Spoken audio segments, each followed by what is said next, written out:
I wrote that you are dark, experimental, arty, poetic. I think your music is challenging and inspiring. It does a lot of cool things. And I would have to think that because the three of you are so musical and so artistic, that has to be genetic. That has to be something acquired from your family. What I like about the Zoom setup is based on the backdrops, you can get a pretty good idea of the type of art that we're most passionate about as individuals. I work as a visual artist and a poet, and the boys and their army of guitars and instruments. It looks like they're competing right now. If you're listening to this after the fact, AG and Julian, they have just walls of guitars behind them. It's like they're seeing who's his biggest. Like there's just this stack of instruments behind each. Before we were Jack of None and we released our first album in 2016, I was still in the Philippines, and we were performing in a band that actually included my wife as well. It was called Utakan. We were doing a lot of shows in the Philippines. Back then, my dad was kind of doing a nationwide tour of an album that he put out. And it later came to be known as the Electric Underground Collective. And we were part of that. Well, when we wrote our first album, I was actually in Chicago with my brother. So that was the first time that we started playing our guitar riffs together, and I started layering solos over my brother's music. And then the succeeding albums after that, we were already spread apart. So I would say that we've gotten really used to working together in the way that we do. So you grew up around music, around the arts. You mentioned your first album, which was Who's Listening to Van Gogh's Ear? Yes. Correct. That was in 2016. I mentioned the word dark when I described you.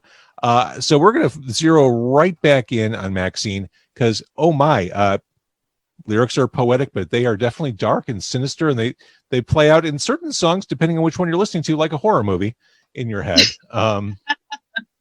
He bludgeoned her with an axe first, and then with a scalpel, and then with a toothpick. See, what's interesting, I love horror movies and I love dark stuff. I'm all good with all that stuff. And people who don't get it will ask questions like, well, how can you even think about stuff like that? How can you even conjure these ideas or entertain these ideas? And I think what people don't realize is it's a release. It's a thrill. It's depending on which side of it you're on. It's either a release or it's just joy. It's catharsis.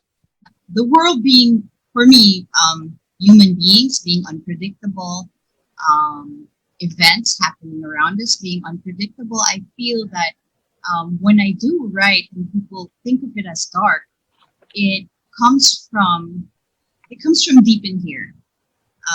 Normally I have this very sunny disposition, and people find it kind of hard to reconcile how I can seem so upbeat but then write so dark.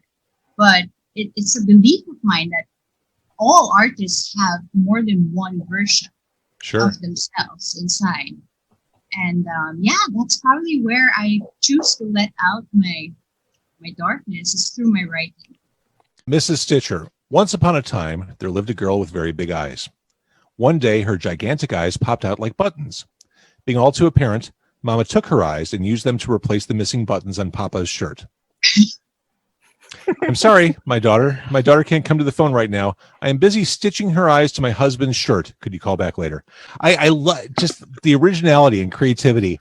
When she puts these lyrics or puts the poetry on paper, do you ever have moments where you're like, where'd that come from? What are you doing? Are you okay? Are you good? I'm always amazed at what she comes up with. I will say though that in our creative process, it usually starts with the music. And usually that means me working on something, and writing music that's spooky or creepy isn't my intention. I'm usually after creating something that's different, or something that I haven't tried before.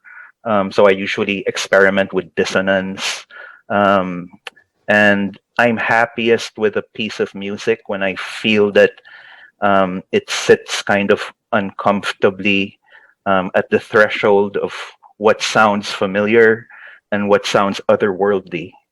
It was heavily inspired by the pandemic. I think a lot of art today is really changing, and yeah, the pandemic is really doing a lot for many artists, and we have lost loved ones,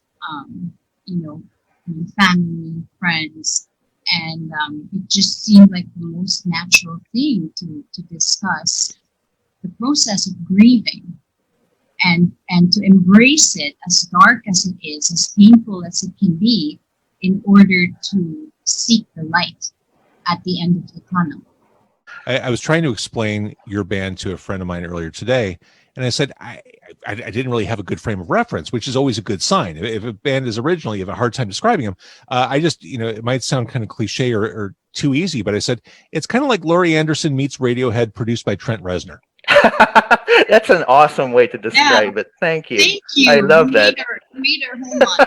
It's unsteadily between being what sounds familiar to the listener and what doesn't.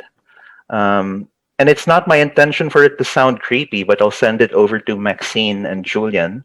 And Maxine will be emailing me, and she'll be like, I hear a lot of tension. I'm feeling a lot of dread. It's usually the word she'll use. And I'm like, well, that's great. I can't wait to hear what you come up with. Our main goal has always been to get people to actually experience what we create and not just listen to it. So this would bring up the debate between streaming and listening to an actual album from start to finish. And I personally, I can't really get into the whole streaming thing because I'm really old school, vinyl, CDs, cassettes, because I like to appreciate the artist's works as entireties from beginning to end, all the nuances, everything that they planned in between, I think should be experienced and not just listened to in the background, like as a space filler. This is something I talk about. I find myself talking about this all the time.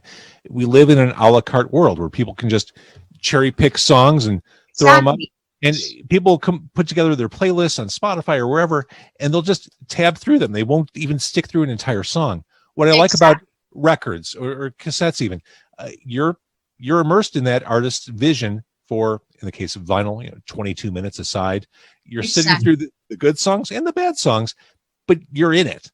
And you're not moving the needle. You're not skipping through. You are just, you're along for the ride, and you really get that complete. That's it. And I couldn't agree with you more.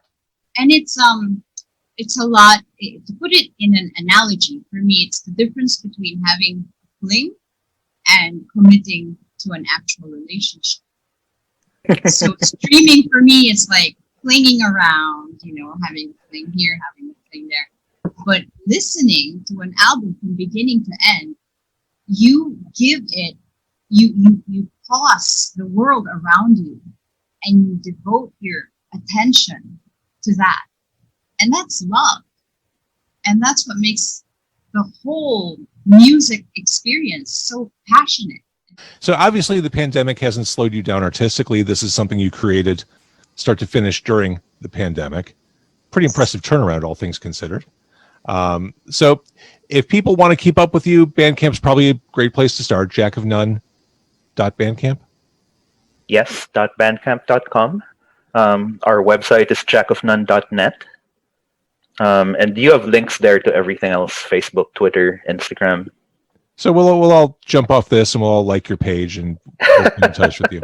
But I think, I said it earlier in this conversation, you don't sound like a whole lot else that I'm hearing right now. And this to me is what I've always kind of understood alternative music to be, something that's kind of subversive and underneath that mainstream layer and kind of pushes at the edges.